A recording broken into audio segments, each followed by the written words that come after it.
Alright, what's up guys? My name is Zach and today I am driving a 2020 Chevy Silverado 1500. Up front is a 5.3 liter V8 and down below is a 6-speed automatic transmission. Now I'm excited to be driving this here Silverado because it is so basic. I've driven other Silverados in the past, High Country, Trail Boss, all of these loaded, packed to the gill pickup trucks, and they've been fantastic. But now this is a more common pickup truck.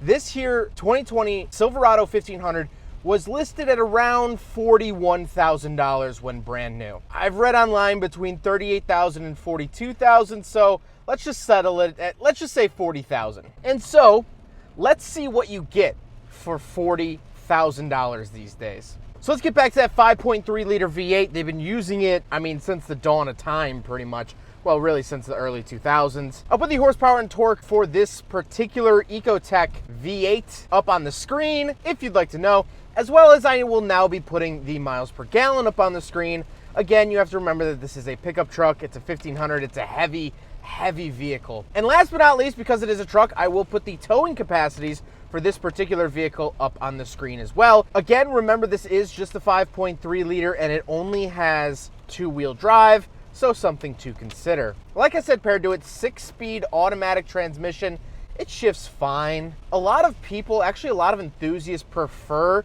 the 6-speed over the 10-speed. They say it's a stronger transmission, and that's excluding the 2500 10-speed because that's actually built by Allison. So if you want to seek out a 6-speed automatic, they are still available in the Silverado. Last but not least, like I said, this is only 2-wheel drive. Now, of course, 4-wheel drive Silverados are available, but this is the stripped down, lightened, sort of base model truck. And so they cut out certain features, one of which being 4-wheel drive. We'll talk about where they block that off when we talk about the interior. So let's talk about the interior. Well, in front of me, I have a bunch of different gauges, an array of gauges, some would say. On the left is my tachometer. In the center, I have oil pressure, coolant temperature, fuel, and battery voltage. And on the right, I have my speedometer. I like the looks of these gauges. I think they look fresh and modern for still being analog gauges. However, we do get a little screen down below, and it gives you a ton of information. Now, I'm really happy with this screen because GM has always been very good about giving the driver as much information as possible, and I'm really glad that that trickles down even to the base model. Even the base of the base, the unspecial trucks, get all of this sweet information, and I really like that. On the steering wheel, on the left, I have my cruise control options, and on the right, I have my voice commands and my controls for that screen in the gauge cluster. I'm kind of torn here on the steering wheel. I like the middle of it. The Chevy logo has this nice texture to it, which looks and feels very premium. However, the exterior of the steering wheel does not. It feels like hard plastic because, well, it's hard plastic. And I'm not quite a big fan of that. That's obvious that this truck is a base model, just going off the steering wheel. Another base model feature, physical key. To the left of me, I have my trailer options, which is very nice. Then I have my headlight switches as well as my bed light switches, exterior lighting, and things like that. And I do have a power parking brake down below. That's right, the Silverado no longer has a manual foot-operated parking brake. Then on the door, I have my lock and unlock, power mirrors, and power windows. All very common Chevy stuff, nothing too interesting. One thing I found sort of peculiar about the door is actually the material used on it. It's this fake wood-looking material with this silver trim. I don't know why Chevy did this on a complete base model. Like I said, the steering wheel feels cheap. All the buttons in here feel cheap and plasticky, but that's run-of-the-mill base model stuff. I don't know why they just decided to pop out and go ham on this door with this material, but hey, all the power to them, I guess. Speaking of common Chevy stuff, let's go into the center. Well, first off, I do have a very large cubby up on the dash. This is great for holding my receipts when I'm out on the job, small tools, trinkets, coins, whatever it may be. I really like that they integrated that into the dash. Just don't put anything too light up there because it will fly out the windows. A nice feature of the storage on top of the dash is it makes a great DSLR holder. Look, it's fitting my camera perfectly. Who needs a dash cam? But before we get on with the rest of the video, I want to say thank you to the people who made this video possible. First up, cashforcars.com wants to buy your car. They will buy your car with a clean title, salvage title, running, non-running, whatever it may be. You can get your free quote by clicking the link in the description below.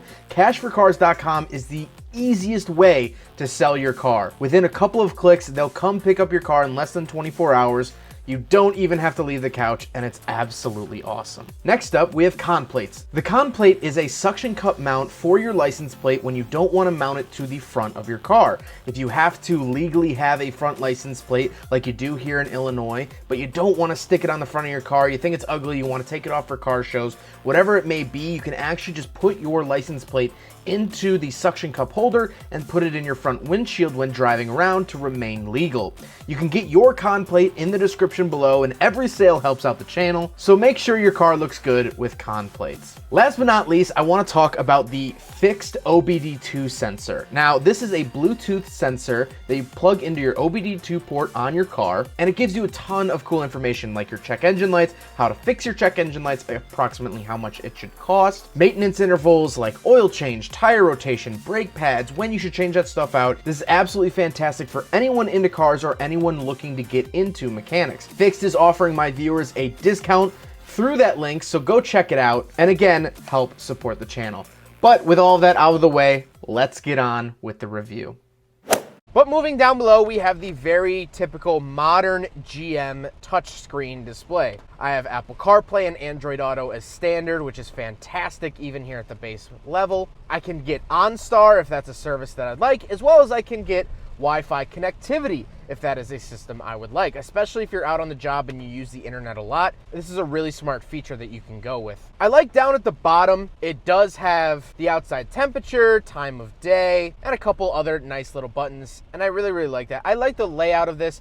I think Chevy's new system, this system that you're seeing on screen right now, is very, very good. I think it's very intuitive. I think it's very easy for first-time users to get a hang of. And overall, I really can't ask for anything more out of a touchscreen display. I really think that this knocks it out of the park, even here in this base model.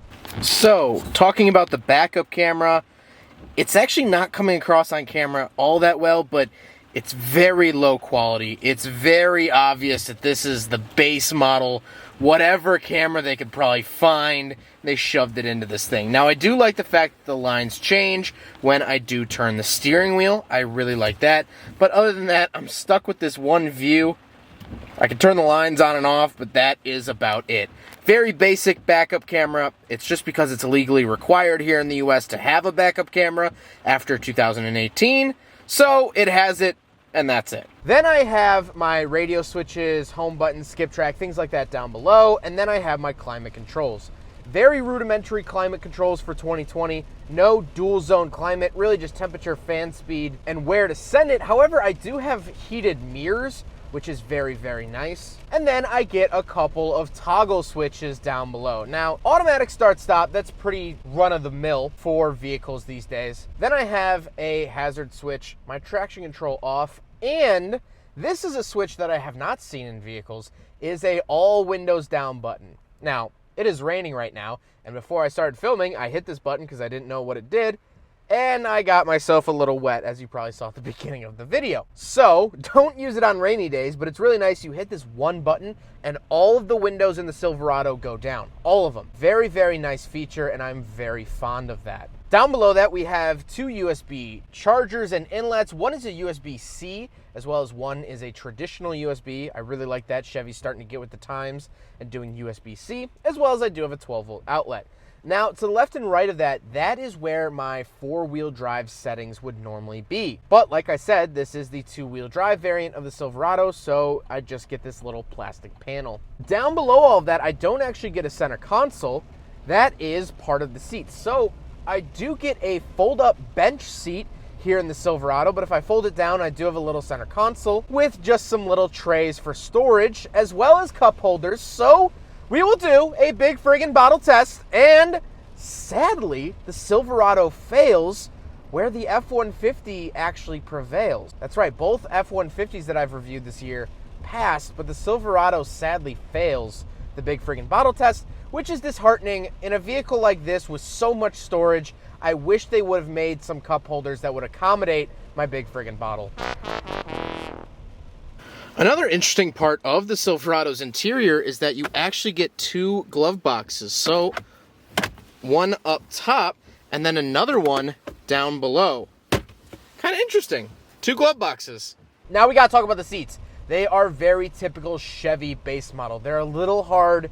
They don't feel nice. They look fine, but they're very, very basic, and you get what you pay for. They work though. I mean, they're seats, and sitting right now, sitting in traffic, they're not bothering me. But speaking of seats, we do have back seats, so let's go do a back seat review. All right, so now we're in the back of the 2020 Chevy Silverado. I'm sorry the lighting back here is terrible, so I actually had to turn the LED light on, which I did want to point out, I get LED lights all around the interior, which is not very base model. Another thing that is not very base model is the room back here. So I am stretched out and I am not touching anything. This is like Bentley levels of backseat legroom. This is really, really cool. Again, I apologize for the lighting.